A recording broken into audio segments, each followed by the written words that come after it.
ശക്തനാണ്. ആ ശക്തനായ ആ വ്യക്തിയുടെ ചെരുപ്പിന്റെ വാറഴിക്കുവാൻ ഞാൻ യോഗ്യനല്ല.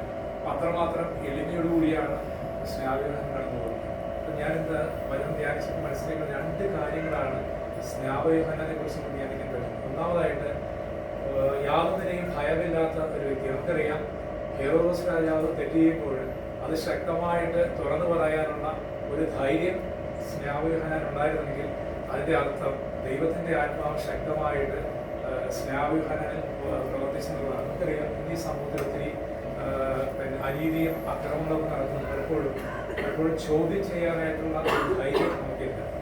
കാരണം എന്തെങ്കിലും തെറ്റ് കാണുമ്പോൾ അത് തുറന്ന് പറയാനായിട്ട്, ചെയ്യുന്നത് തെറ്റാണെന്ന് പറയുവാനായിട്ടുള്ള ഒരു ധൈര്യം നമുക്കുണ്ടെങ്കിൽ നമ്മൾ ചിന്തിക്കണം, ദൈവത്തിൻ്റെ ആത്മാവ് നമ്മൾ പ്രേരിപ്പിക്കുന്നതാണ്. അപ്പം അതിൽ ഒന്നാമതായിട്ട് മനോധൈര്യം ദൈവം നമുക്ക് നൽകുന്നത് ദൈവത്തിൻ്റെ ആത്മാവിലൂടെയാണ്. അപ്പം അത് സമൃദ്ധമായിട്ട്, പരിശുദ്ധാത്മ സമൃദ്ധമായിട്ട് സ്നാപകൻ ഉണ്ടായിരുന്നു. അതുകൊണ്ടാണ് സത്യം തുറന്ന് പറയുക.